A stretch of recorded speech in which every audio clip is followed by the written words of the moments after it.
Selamat pagi, Assalamualaikum warahmatullahi wabarakatuh. Eh, Kembali bagi mahasiswa Teknik Elektronika FTUNJ, ini adalah PJJ 10 dari mata kuliah Filsafat Ilmu semester 113 dengan pokok bahasan aksiologi ilmu ya. Kita mulai. Tujuan instruksional PJJ 10 ini setelah mengikuti video pembelajaran PJJ 10 dan mengerjakan tugas PJJ 10, mahasiswa diharapkan dapat memahami aksiologi atau nilai kegunaan dari ilmu, menjelaskan hubungan ilmu dengan moral, menyebutkan tanggung jawab sosial seorang ilmuwan, menjelaskan manfaat tenaga nuklir dan pilihan norma, ya. Menjelaskan revolusi rekayasa genetika ya. Sebelum mulai masuk materi, saya akan menjelaskan kondisi saat ini. Jadi yang mendasari mengapa ada aksiologi itu kecenderungan perkembangan ilmu pengetahuan saat ini kecenderungannya akan diduga mengganggu keseimbangan dari alam ya. Jadi misalnya reaksi nuklir ini digunakan untuk reaksi nuklir akan menghasilkan energi dan radioaktif. Energinya ini dipakai untuk menggerakkan turbin ya. Turbin reaksi nuklir kan menghasilkan panas ya. Panas itu energi. Nah, panasnya itu akan memutar sebagai tenaga uap ya. Jadi tenaga uapnya kompresinya memutar turbin yang menggerakkan generator, hasilnya adalah listrik. Nah, listrik untuk menerangi suatu kota atau suatu pulau ya. Nah, ini masalahnya adalah setelah berapa tahun energinya itu habis, tetapi yang sisa adalah batangan-batangan atau residu-residu sampah-sampah reaksi nuklirnya itu ada radioaktif ya. Radioaktif ini tidak bisa hilang dalam waktu yang singkat, jadi ratusan tahun ya. Biasanya limbahnya dimasukkan dalam wadah yang tertutup kobalt, terus ditimbun atau dimasukkan ke laut yang paling dalam. Nah, ini kita tidak tahu nih dampaknya bagaimana bagi ekosistem di tempat pembuangan limbah tersebut. Terus yang berikutnya adalah kecenderungan revolusi rekayasa genetika. Ini menghasilkan tanaman transgenik dan hewan-hewan yang cloning ya, hewan-hewan dengan DNA cloning. Ini nanti kalau dikonsumsi oleh manusia, ini dampaknya juga manusia akan ada perubahan genetik ya. Nah, ini ujung-ujungnya akan mengganggu keseimbangan alam. Jadi munculnya masyarakat 5.0 atau Society 5.0 di Jepang itu adalah suatu dampak yang nyata dari perkembangan ilmu pengetahuan yang semakin mengganggu ini ya. Jadi kita mulai dari awalnya ya. Di awal kuliah, ini manusia supaya dapat hidup di dunia, di planet bumi ini, manusia diberi oleh Allah yang Maha Esa, pencipta kita, itu pertama adalah rasa ingin tahu ya. Karena rasa ingin tahu, sehingga manusia akan mempelajari ya, kenapa dan sebagainya dan seterusnya. Selain rasa ingin tahu, manusia juga diberi rasa ingin ragu-ragu ya, apa benar gitu ya. Jadi karena ragu-ragu manusia bisa selamat. Dan yang berikutnya manusia itu diberi akal atau daya kemampuan untuk bernalar. Bernalar itu adalah berpikir tentang sesuatu hal yang tidak di depannya ya. Jadi kalau di depannya itu mau pergi ke suatu daerah menggunakan lintasan A, di lintasan A itu ada dangdutan atau ada rahasia masker yang Anda tidak bisa menerobos, itu kalau binatang ya diem di situ ya, tapi kalau manusia memutar ya, bagaimana caranya bisa ke sana mutar ya, itu menalar atau sedang sambil duduk nonton itu bisa berpikir besok ini mau masak apa gitu atau besok mau makan siapa dan seterusnya. Jadi kemampuan berpikir menggunakan logika atau alur berpikir tertentu, deduktif dan induktif ini digunakan untuk mendapatkan ilmu pengetahuan bagi manusia sehingga dapat bertahan hidup di dunia gitu ya. Jadi akhirnya manusia itu semakin lama hidup kalau dia mempunyai rasa ingin tahu, ragu-ragu dan kemampuan nalarnya dikembangkan, ini akan mendapatkan banyak ilmu pengetahuan gitu ya. Eh, Pengetahuan yang banyak itu yang sudah dimiliki oleh oleh manusia tersebut ini nanti akan digunakan untuk mempelajari objek empiris ya, atau objek empiris itu maksudnya objek yang dipelajari secara dipelajari sendiri gitu ya. Jadi pengalamannya pengalaman sendiri. Nah, kenapa? Karena di dunia ini banyak terjadi fenomena atau objek-objek yang membuat manusia itu merasa ini baik ya, objek ini baik, objek ini kok salah, ini salah nih objek ini, atau fenomena ini salah, tidak boleh seperti itu, harusnya begini, atau fenomena ini indah. Jadi misalnya ada hujan, oh hujan itu jadi dingin ya, jadi dingin. Tapi kalau hujan seperti ini banjir, akhirnya kemarin yang tahun yang lalu-lalu itu kalau hujan seperti ini tanaman saya hilang semua gitu ya. Atau ini pemandangan alam kok bagus sekali gitu. Siapa yang buat ya? Siapa yang ngelukis ini pemandangan alam seperti ini gitu. Sedangkan ini kok jadi jelek setelah kita tinggal kok jadi jelek ya. Jadi benar salah, baik buruk, indah jelek ini tergantung perspektif ya. Perspektif manusia yang melihat ya. Kalau ada orang yang melempar piring ke udara, itu dia senang ya karena dia bisa melampiaskan bahwa setelah dia berhasil mendapatkan sesuatu hal yang selama ini diimpikan, dia melempar piring ke udara. Tapi bagi orang yang ketiban piring tersebut itu menjadi suatu hal yang berbeda ya. Nah, kenapa kejatuhan piring aja marah gitu ya? Jelas marah, benjol kepalanya. Atau hujan ya. Hujan ini kalau turun itu ada sebagian manusia yang senang dan ada sebagian manusia yang berseberangan dengan senang ya. Jadi dia marah, padahal hujan kok marah gitu, kenapa gitu ya. Misalnya pandemi COVID ini membuat beberapa kelompok manusia ya yang berbeda pendapat. Yang pertama, wah ini pandemi membuat manusia menjadi terkena dampaknya ya, karena meninggal atau dan lain-lain ya. Tapi bagi yang kelompok yang lain, nah ini pandemi ini membuat jumlah penduduk di dunia ini berkurang sehingga resourcesnya jadi aman gitu ya. Nah, sebetulnya fenomena atau objek ya, objek yang berdampak pada manusia itu apa sih gitu ya? Itu pertanyaan yang dijawab oleh ontologi ya. Biasanya menggunakan metafisika ya. Jadi kayak kesal, sakit hati itu apa gitu. Bisa dirasakan tapi eh, seperti nggak ada gitu ya. Seperti nggak ada.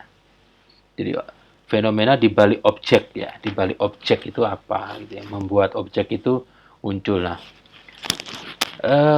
fenomena atau objek baik atau objek buruk yang terjadi di bumi yang dirasakan oleh manusia, ini kalau yang baik, ini manusia ingin supaya fenomena atau objek yang baik tersebut bisa terulang lagi gitu ya. Jadi bagaimana caranya nih supaya misalnya hujan tuh membuat dia senang, bagaimana sih supaya hujan? Nah, gitu. Atau kalau dia melihat pohon terus pohonnya ada buahnya bisa dimakan, dia kenyang, supaya pohonnya bisa berbuah lagi bagaimana gitu ya. Jadi bagaimana caranya? Bagaimana? Ya. Jadi orang berpikir bagaimana gitu ya.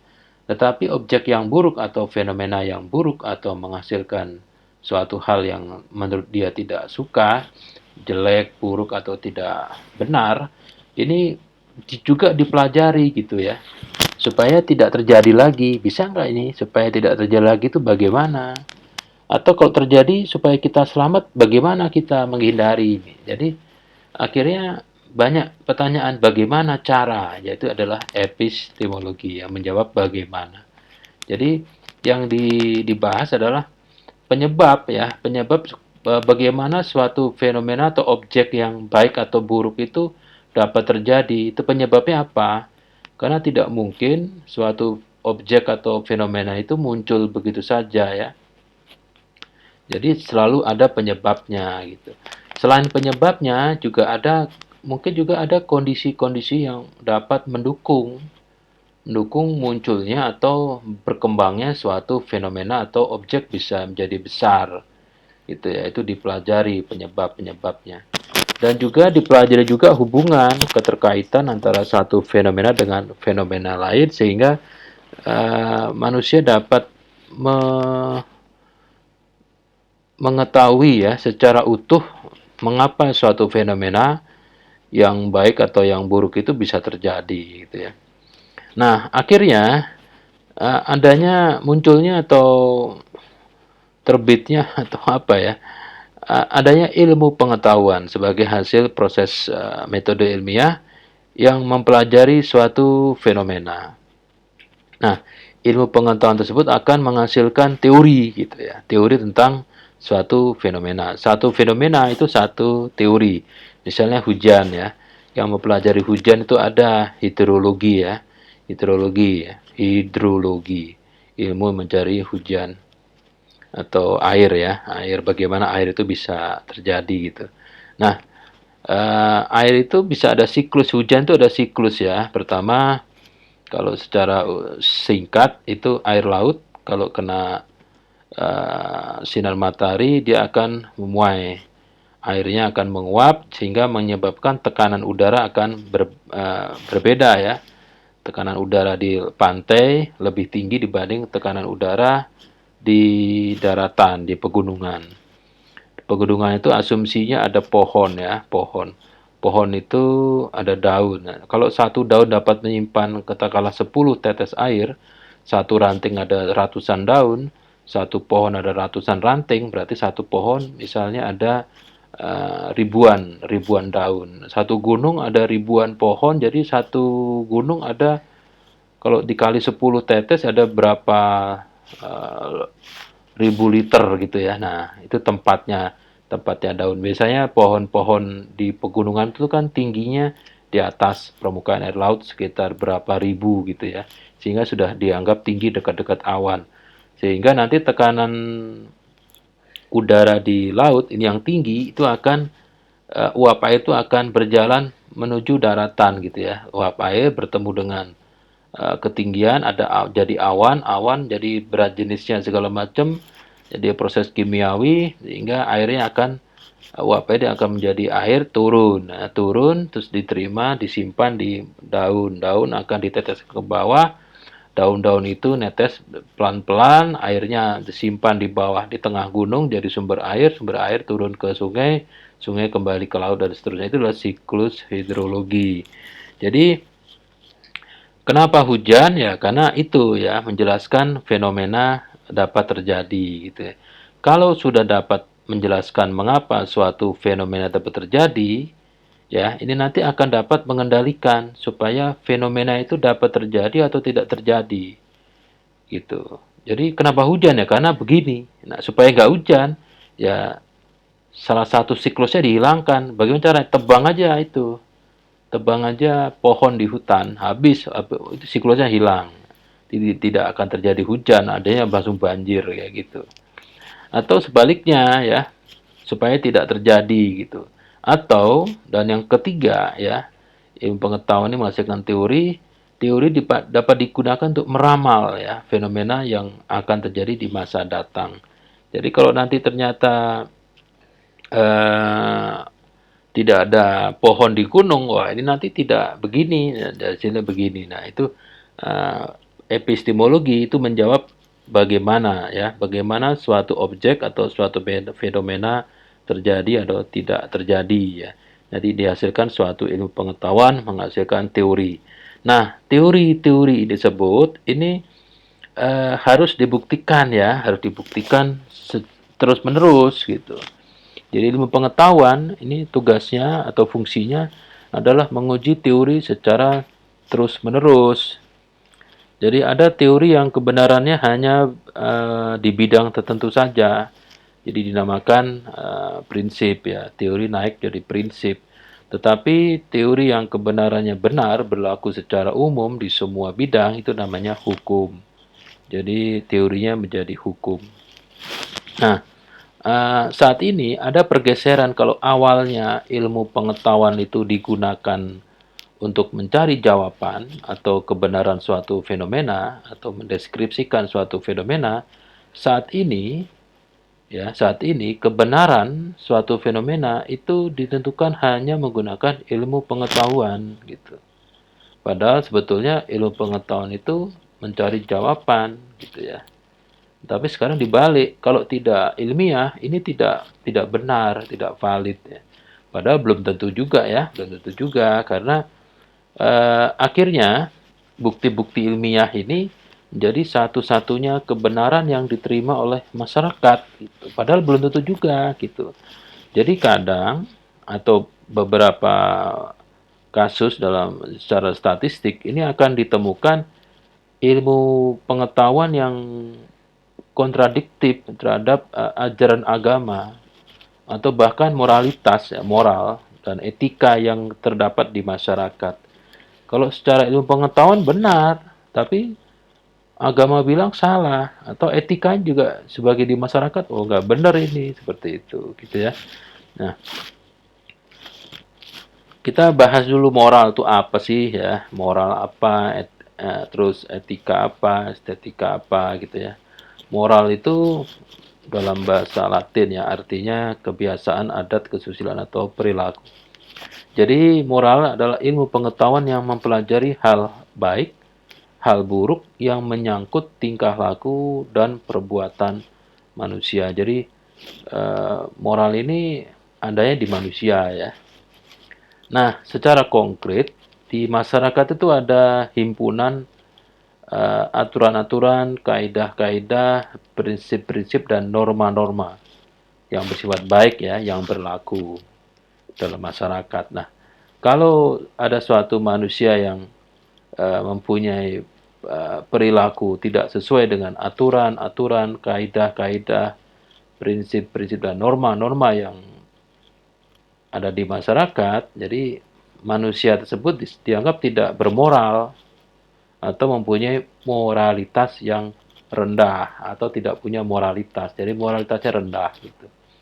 Jadi moralitas itu adalah sifat ya, sifat moral atau keseluruhan azas, kaidah, prinsip, norma dan nilai yang baik dan buruk dari seorang manusia. Jadi nanti ada moral agama, moralitas, etika, moral hukum dan sebagainya.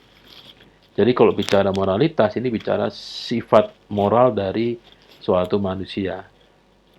Jadi bisa saja moralitasnya baik, artinya sesuai dengan norma-norma yang ada di masyarakat, yang baik ya, dan ada juga moralitas yang buruk ya, artinya ya tidak sesuai dengan norma-norma yang ada di masyarakat yang baik-baik. Etika yang berikutnya nih, etika ini dalam asalnya dari bahasa Yunani ya, artinya adat atau kebiasaan, watak, kesusilaan, sikap, cara berpikir atau akhlak ya. Jadi sebetulnya hampir sama dengan normalitas ya.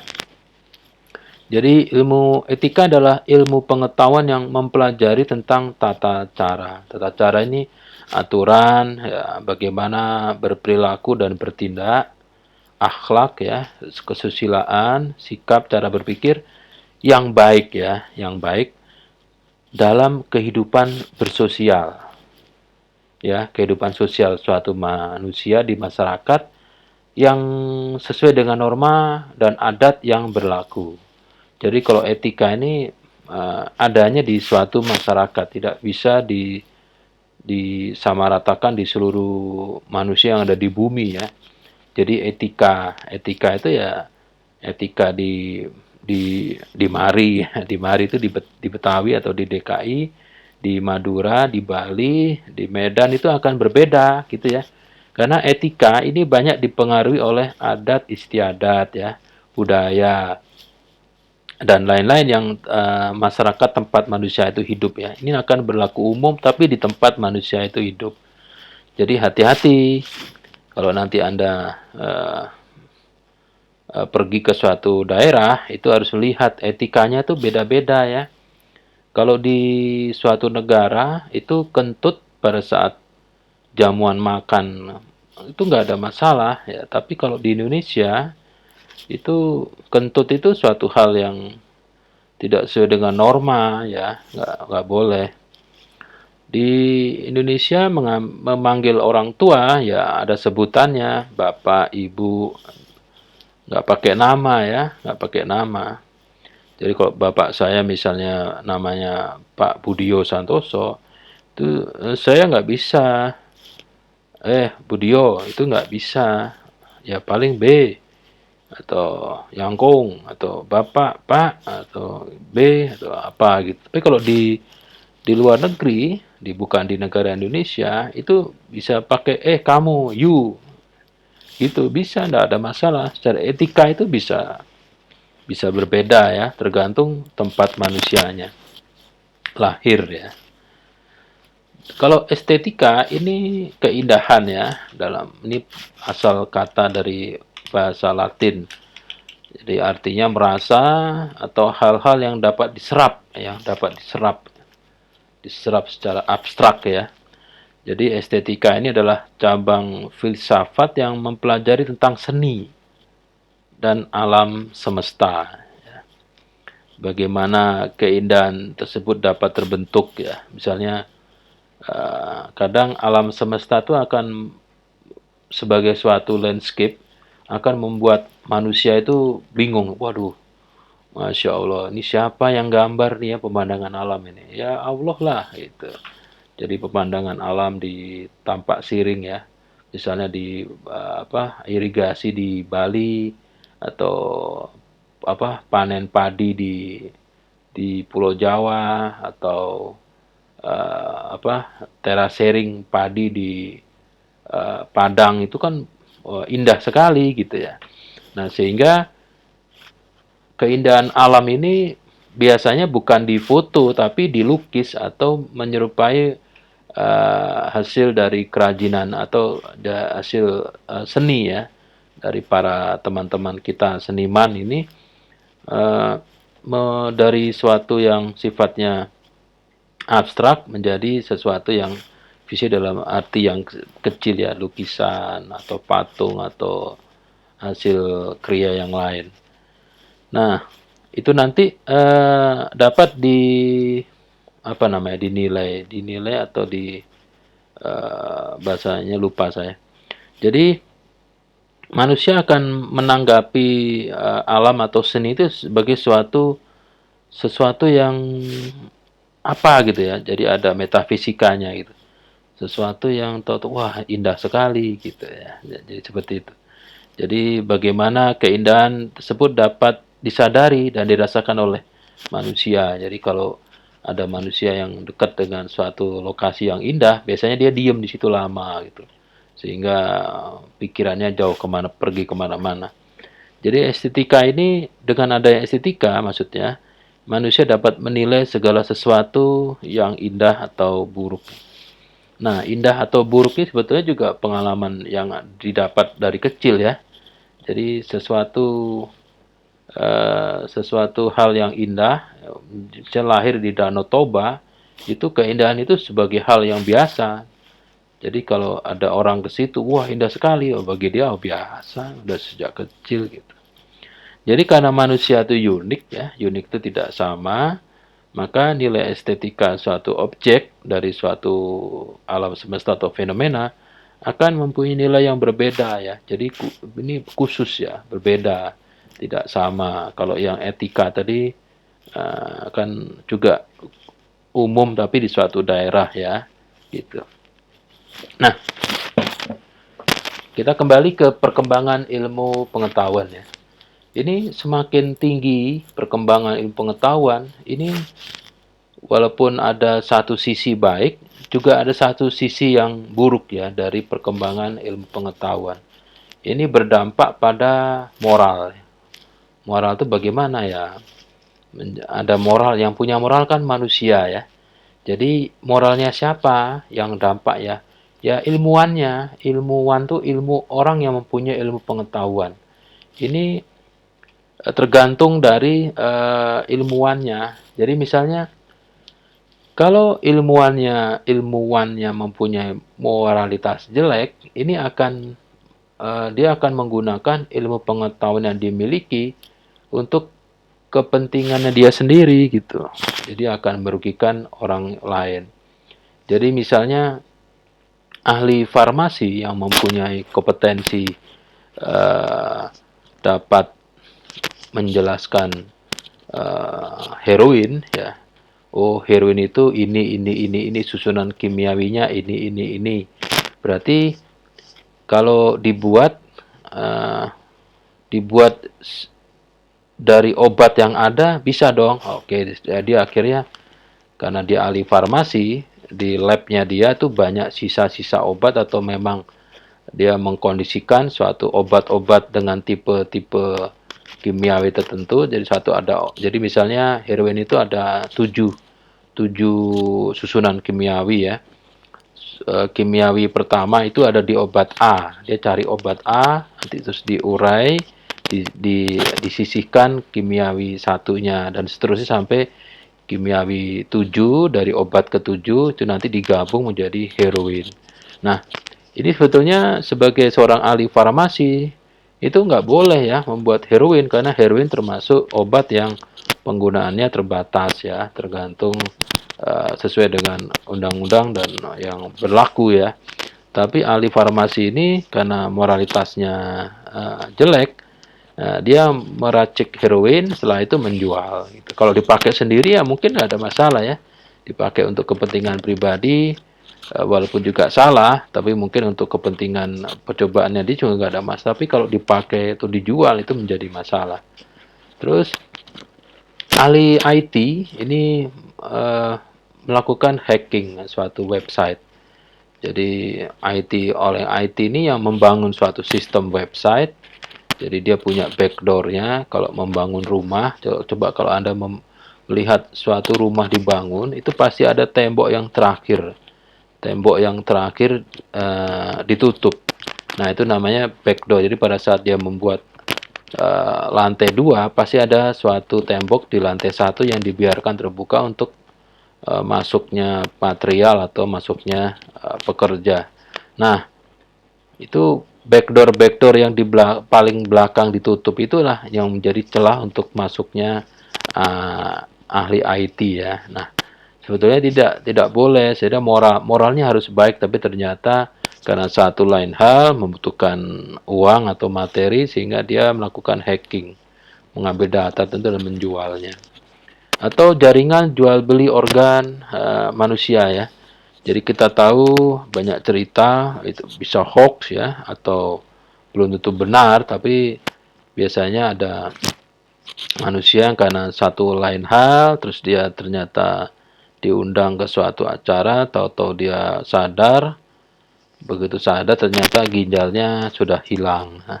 Nah, yang mengambil ginjal itu bukan orang yang nggak ngerti ya. Yang mengambil ginjal itu ya ahli bedah, ya dia bisa membedah, terus ginjalnya diberikan ke pembeli yang tertinggi, ya itu. Jadi jual beli organ itu bukan dilakukan oleh ahli yang tidak berpengalaman, tapi yang malah berpengalaman gitu ya. Jadi artinya di sini ilmuwan ini atau ilmu pengetahuan dengan moral ini ada hubungannya gitu ya. Jadi nanti moral ini berkaitan dengan metafisika keilmuan, dampaknya.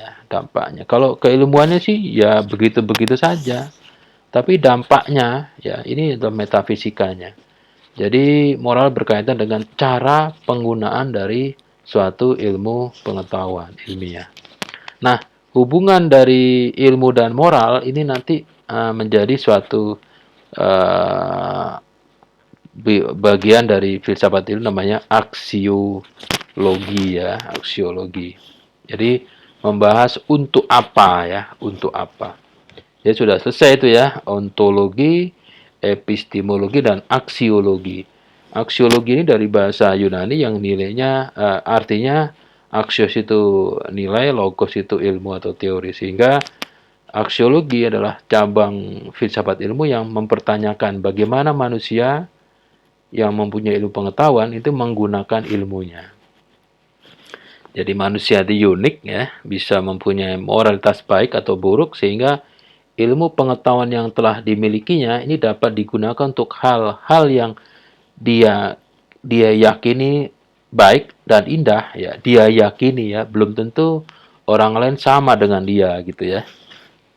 Nah, aksiologi ini digunakan untuk menjawab penggunaan ilmu pengetahuan itu bagaimana. Apakah seseorang A mempunyai ilmu pengetahuan X, ini gunakan X-nya untuk apa gitu ya. Untuk hal-hal yang sesuai dengan norma ya, kaidah moral ya, atau yang tidak sesuai dengan moral gitu. Terus objek yang dikaji oleh ilmu pengetahuan ini apakah sudah ditelaah berdasarkan pilihan-pilihan moral gitu. Apakah misalnya baik atau benar kalau ilmu pengetahuan membahas tentang bagaimana cara manusia itu bisa berumur panjang gitu. Nah, kalau berumur panjang sih ya terus untuk apa gitu ya? Untuk apa? Terus kalau nanti hidupnya manusia bisa 1000 tahun, nah, nanti bumi isinya manusia semua dan seterusnya. Jadi moral ya. Jadi apakah objek-objek itu sudah mengikuti pilihan-pilihan moral yang berlaku. Terus aksiologi juga digunakan untuk menjawab kaitan ya, kaitan metode ilmiah yang digunakan dengan norma dan profesional dari ilmuwannya ya. Jadi semakin profesional suatu ilmuwan, nanti metode ilmiah dipakai ya mengikuti norma-norma. Jadi tidak bisa melakukan penelitian-penelitian ilmiah, tapi menggunakan uh, menggunakan suatu bahan yang sesuai norma itu tidak baik ya. Nah, komponen dari aksiologi itu ada etika, moralitas, dan estetika atau keindahan. Jadi juga membahas ya, untuk apakah penggunaan ilmu pengetahuan ini sesuai dengan moralitas atau sesuai dengan keindahan ya. Itu akan berbeda jauh itu nanti ya. Jadi tanpa landasan moral, ilmuwan itu orang mempunyai ilmu, akan mudah tergelincir dalam prostitusi intelektual. Misalnya ada suatu produksi air minuman dalam kemasan ya.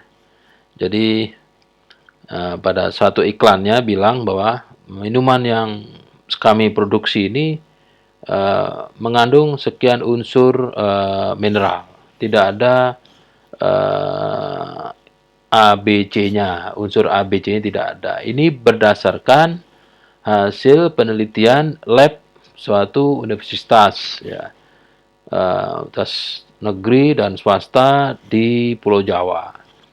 Nah, itu kalau ditelusuri ada yang tadi melacurkan gitu ya. Jadi para peneliti di lab itu mendapatkan pesanan. Coba dong, kami akan memberi lab ini suatu alat lab seharga sekian miliar kalau Anda bisa membantu kami.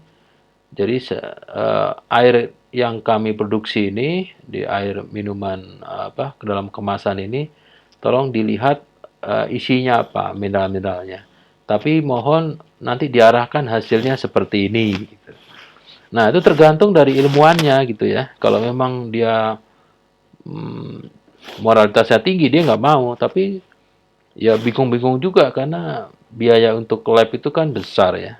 Sedangkan mungkin dana yang dialokasikan oleh institusinya tidak seberapa besar, ya berapa persen di bawah, sehingga udah deh nggak apa-apa sekali kan, habis itu kita gini gini gini. Nah itu jadi penelitian pesanan ya, seperti halnya survei ya.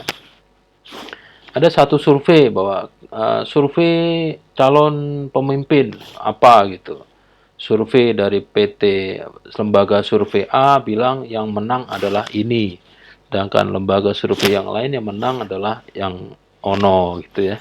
Nah, ini sebetulnya ilmuwan-ilmuwan atau para ilmuwan yang di lembaga survei itu juga belum tentu kebenarannya gitu ya. Bisa saja dia menerima pesanan ya. Saksi ahli forensik di pengadilan negeri dalam pembunuhan ya. Jadi apakah korban ini mati karena ditembak dengan pistol dalam jarak dekat ya. Yang bisa menentukan ya ahli forensik. Ahli forensiknya dipanggil ya, dipanggil karena dia satu-satunya ahli forensik. Pada saat sebelum masuk ke pengadilan, dia didekati oleh wakil dari terdakwa gitu ya. Bang, ini nanti Bang bilangnya ini ya. Terus kata ahli forensiknya, ya kalau seperti itu saya minta sekian. Kalau mau silahkan, kalau enggak saya akan bicara sesuai dengan keahlian saya. Ternyata dibayar. Akhirnya secara ahli forensik dia bilang bahwa ini kematian bukan diakibatkan oleh apa namanya, senjata yang peluru yang ditembakkan dalam jarak dekat, tapi jarak jauh karena residu atau sisa-sisa amunisinya tidak ada di sekitar lubang di kepalanya. Kalau ada lubang di kepala dan di sekitarnya ada residu misiu, berarti jarak dekat. Kalau jarak jauh ya hanya lubang saja. Nah, itu sudah merubah arah dari penyelidikan ya. Nah, itu moral ya, masalah moral. Itu pengetahuan tapi digunakannya tidak secara baik ya.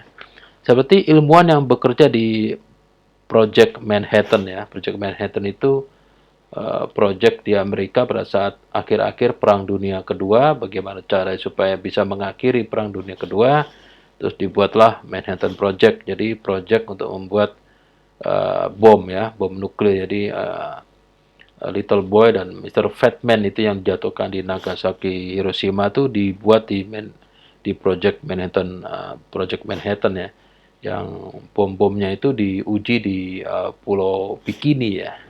Akhirnya mengakibatkan adanya si apa itu, yang binatang yang menjadi besar itu, yang ada filmnya itu, lupa saya, monster-monster yang orang Jepang itu ya. Oke, yang berikutnya ilmu dan moral ini menuntut ilmuwan ya, menuntut ilmuwan untuk yang memberi nilai ya. Jadi tanggung jawab sosial ilmuwan. Jadi ilmuwan ini mempunyai fungsi tertentu dalam keberlangsungan hidup manusia.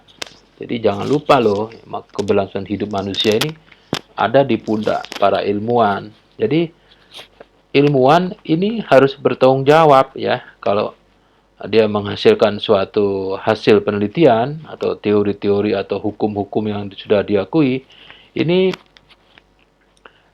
produk-produk keilmuan ini harus dapat sampai ke masyarakat luas ya, jangan hanya di suatu institusi tertentu gitu ya. Ya, kita lihat bahwa obat-obat tertentu itu kan mahalnya bukan mahal sekali, selangit ya. Karena apa? Ya karena ini obat-obat yang paten ya, karena paten gitu ya, dengan dalih paten sehingga dapat dijual dengan harga yang tinggi sekali. Padahal sebetulnya dengan sekali dijual dengan harga berapa rupiah saja sudah untung kemana-mana, tapi kan tidak.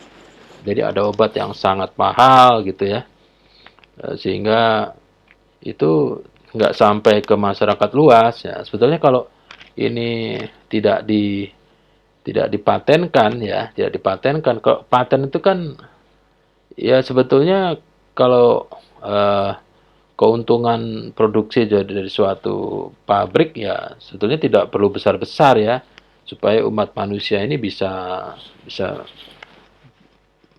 bisa berlanjut ya. Tapi ya karena sesuatu hal makanya jadi mahal ya. Terus konsisten ya. Ilmuwan itu harus konsisten dengan proses penelaahan ilmuwan yang dilakukan. Jadi konsisten itu ya terus menerus. Jadi kalau satu bidang ya di bidang itu terus ditelaah, jangan ganti-ganti karena bisa lebih besar uangnya ya. Jadi udahlah saya ke sana aja, nggak usah ke sini gitu ya. Sehingga karena eh, ilmu pengetahuan dan ilmuwannya ini ya banyak bersinggungan dengan moral, akhirnya diputuskan bahwa ilmu pengetahuan itu harus bebas dari sistem menilai dan harus bersifat netral gitu. Jadi kalau mempelajari tentang fusi nuklir ya sudah, fusi nuklir dipelajari aja, nggak usah melihat dampaknya itu buruk atau enggak gitu ya. Jadi pokoknya ilmuwan hanya mempelajari secara konsisten ya suatu ilmu tanpa melihat uh, dia harus netral gitu. Sehingga ilmuwan sendiri yang memberi nilai gitu ya.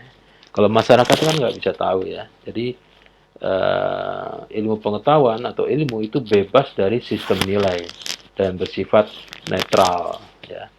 Ya kalau ilmuannya yang mengaplikasikan ilmunya itu yang dimiliki untuk kepentingan pribadi yang jelek ya berarti ya dia menilai dirinya sendiri itu jadi jelek ya nanti ya, walaupun dia tidak mengakui tapi dalam hatinya akan mengakui ya.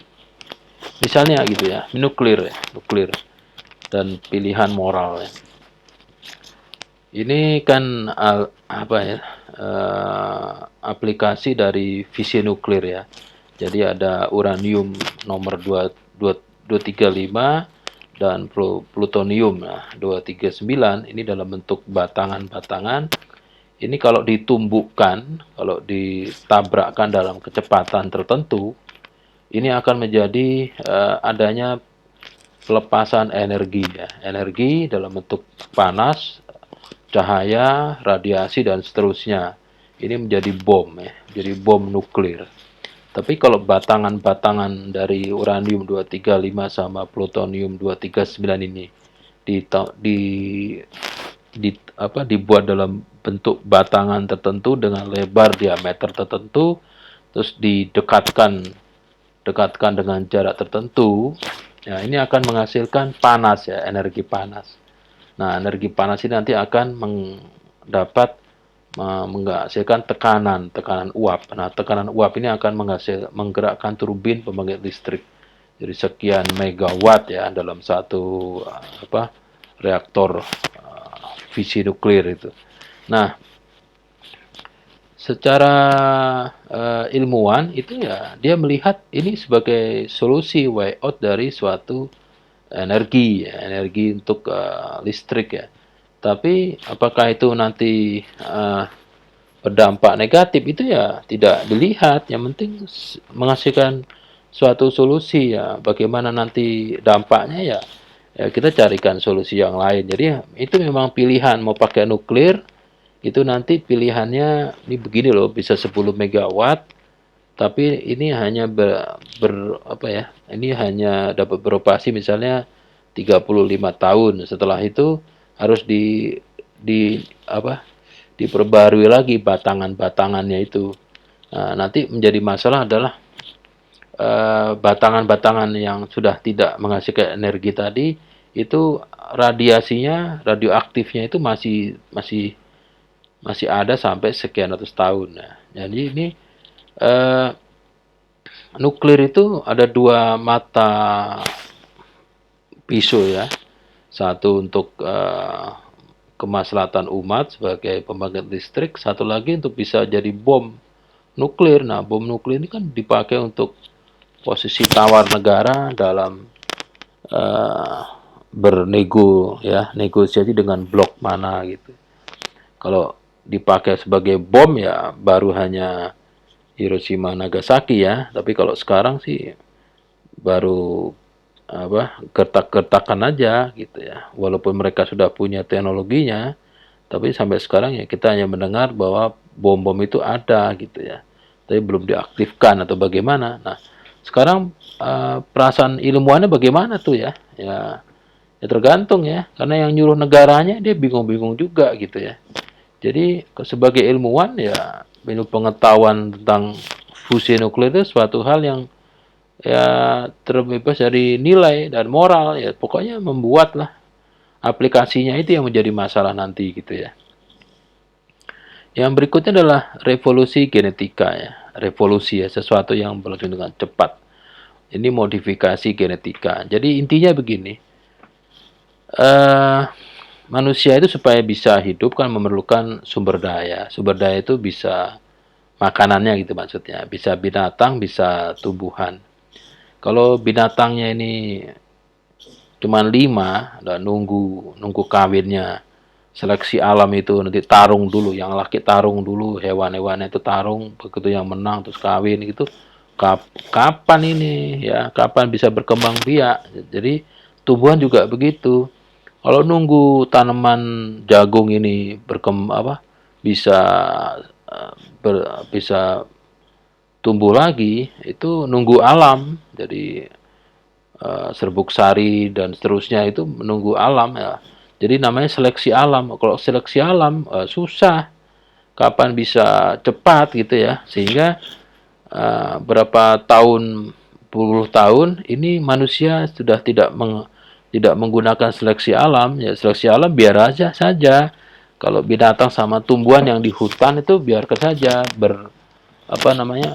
berkembang biak menggunakan seleksi alam. Tapi yang binatang dan tumbuhan yang dikendalikan ya atau di manage oleh manusia, manusia akan menggunakan seleksi selektif ya atau seleksi buatan. Jadi kalau binatang ya misalnya kalau ada binatang yang model begini nih nggak lama Pak, sakit-sakitan yang tapi dagingnya enak, sedangkan yang sana nggak sakit-sakit tapi bentuknya kecil Pak. Akhirnya diseleksi, disilang, akhirnya mendapat suatu hewan yang tidak sakit-sakitan tapi bisa dimakan, tapi ya bentuknya agak-agak kecil tapi ya lumayan gitu. Nah, akhirnya dengan seleksi buatan yang berkesinambungan ini dilakukan rekayasa genetika gitu. Jadi dicari misalnya sapi yang dagingnya enak, badannya besar, kuat kuat imun terhadap banyak penyakit. Nah, itu dengan cara rekayasa genetika. Jadi DNA sapi yang bagus ya, tapi sakit-sakitan, gampang sakit, dan DNA sapi yang dagingnya enak tapi kuat itu diambil DNA-nya, gennya diambil. Terus yang gen sapi yang enak tapi sakit-sakitan tadi, yang bagian sakit-sakitannya itu gennya diambil, diganti dengan gen sapi yang tidak sakit gitu kan. Jadi dapatkanlah suatu gen sapi yang gabungan dari dua sifat, sapi yang enak tapi jadi kuat itu. Sama dengan tumbuhan ya. Ada tumbuhan yang tidak tahan wereng tapi buahnya enak gitu. Tapi ada lagi tumbuhan yang tahan wereng tapi buahnya tidak enak. Ya, jadi DNA dari tumbuhan tersebut digabung menjadi suatu tumbuhan yang kebal. Nah, jadi ini adalah revolusi genetika atau modifikasi secara genetik. Jadi modifikasi genetik itu artinya mengubah susunan genetik sel. Mengubah itu artinya menambah DNA ya dengan DNA yang kuat tadi, menghapus DNA jadi diganti dengan DNA yang tambahan, atau transfer DNA antar spesies, atau cloning DNA atau menggandakan DNA. Jadi tujuannya menghasilkan organisme unggul ya menggunakan bioteknologi. Nah, hasilnya ada dua. Karena ini secara etika ya, secara etika ilmuwan ini hanya berlaku di di hewan dan tumbuhan. Jadi kalau tumbuhan itu ada padi dan tomat yang tahan serangga dan herbisida. Nah, jadi tahan dia. Itu ada bibit padi dan tomat hasil proses bioteknologi sehingga kalau ditanam dia tahan serangga, dan kalau disemprot pakai herbisida dia nggak apa-apa. Itu disebut dengan tanaman transgenik ya, tanaman transgenik. Nah, tanaman-tanaman transgenik hasil modifikasi genetika itu kalau dimakan manusia bagaimana gitu ya. Nanti manusianya akan ada modifikasi genetika juga gitu. Dan juga misalnya ada binatang ya, ada sapi. Sapi dan ikan salmon ini yang DNA-nya cloning ya. Jadi ada ikan salmon yang bagus yang dapat mempunyai pokoknya ada karakteristik ikan salmon yang bagus, ada sapi yang bagus, itu dicari setelah hasil dari bioteknologi dari hasil genetika didapatkan sapi dan ikan salmon yang kuat. Nanti DNA-nya itu dikloning ya, disuntikan ke embrio-embrio dari sapi dan ikan salmon, dihasilkan sapi dan ikan salmon yang kuat itu ya. Nah, itu juga bagaimana nanti kalau dimakan manusia. Jadi banyak lembaga-lembaga non pemerintah ya, independen, yang dia teriak-teriak gitu ya, tidak setuju terhadap tanaman transgenik dan binatang yang DNA cloning tadi. Ini beradu ya, secara moralitas juga beradu. Misalnya manusia ya, ini fertilisasi in vitro. Jadi misalnya ada statistik manusia yang karena satu hal ya, mereka nikah, laki perempuan nikah syah, itu tidak punya anak ya, tetapi sel telurnya sama spermanya ada semua. Jadi kadang mungkin ovariumnya atau tubanya, salurannya mampet dan sebagainya, sehingga dilakukan fertilisasi in vitro. Jadi sperma dari suami diambil, sel telur dari istri diambil, terus ditemukan di cawan Petri, namanya in vitro, di dalam cawan. Nah, hasilnya biasanya itu tidak satu ya. Jadi sel telur dari seorang istri itu diambil 5, terus sperma dari suaminya diambil, terus dibuahi di cawan Petri. Nah, 5-5-nya kan sukses nih, bisa berkembang biak. Nah, setelah berkembang biak, ini 5-5-nya dimasukkan ke rahim yang istrinya gitu. Nah, dari 5 itu mana yang bagus? Kalau yang bagus 5 itu nggak bisa, harus 4-nya harus dibunuh gitu, supaya yang lahir cuma 1. Nah, biasanya sih 1, nggak mungkin 5 ya, paling 2, karena 1 kan 150 jutaan. Jadi kalau 2 kan 300 juta. Nah, kalau dua-duanya mau diambil terus ya, itu jadi kembar tidak identik ya. Tapi kalau yang satunya tidak baik perkembangannya, dibunuh. Nah, ini menjadi perdebatan gitu ya, membunuh embrio. Jadi ini MUI juga teriak-teriak. Ini membunuh embrio boleh dilakukan sebelum dia ditiupkan nyawa gitu ya. Ini masalahnya di situ ya. Ini jadi masalah, ada lagi yang mengakibatkan moral ya, etikanya salah ya, tidak baik ya, tidak indah dan sebagainya. Jadi begini misalnya, jadi ada suami istri itu nggak punya anak, tapi sel telurnya dia punya, bisa diambil dari yang perempuan, yang laki sperma bisa diambil dari pasangan suami istri yang syah, dibuahi di cawan Petri. Ternyata rahimnya yang perempuan tidak bisa. Nah, harus dicari nih, nyewa rahim orang atau bagaimana. Oke, karena nyewa rahim orang itu menjadi masalah, akhirnya ibunya yang perempuan yang bersedia. Jadi embrionya dimasukkan dalam rahim ibunya yang perempuan ya. Setelah lahir, itu bagaimana itu secara moral ya, secara agama bagaimana? Jadi dia mengandung bayi dari anaknya. Bagaimana tuh ngomongnya itu ya? Jadi agak sulit-sulit juga gitu ya. Ini secara moralitas jadi bagaimana? Secara etika, agama, wah semua jadi rumit ya. Ada lagi misalnya kalau di negara yang lain itu di Asia ada sistem ya. Jadi ada rumah sakit yang ya pokoknya kalau menerima yang begitu. Ada suami istri sah, nggak punya anak, sel telurnya bisa diambil, sperma laki bisa diambil, terus dijadikan di in vitro, di cawan.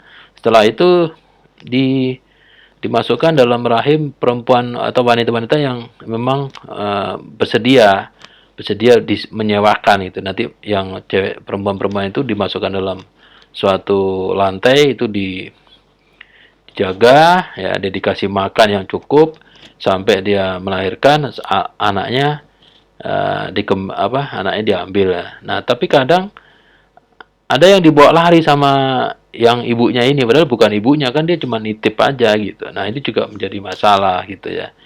Terus selain in vitro ya, ini bisa dengan menggunakan bioteknologi itu bisa dilihat Anda mau punya anak apa gitu, laki. Kalau anak laki itu nanti caranya ada satu teknik ya, dari spermanya atau tingkat keasaman dari sel telurnya dicek di rekayasa sehingga itu pasti jadi laki gitu. Sehingga manusia bisa mengkondisikan supaya bayinya itu lahir laki. Nah, kalau laki bisa dikendalikan, nanti jumlah kesetimbangan manusia jadi berubah gitu ya. Sekarang aja manusia perempuan jauh lebih banyak daripada yang laki. Tapi kalau ini teknik ini bisa dibuka, disetujui untuk dibuka, jadi nanti eh, manusia itu banyak lahir laki-laki. Nah, akhirnya kesetimbangan tidak berlaku lagi. Nah, seterusnya. Jadi revolusi genetika ini menjadi, kalau secara ilmu pengetahuan ini tidak ada hubungan dengan nilai dan moral. Nah, tergantung manusianya bagaimana mensikapi ya. Gitu.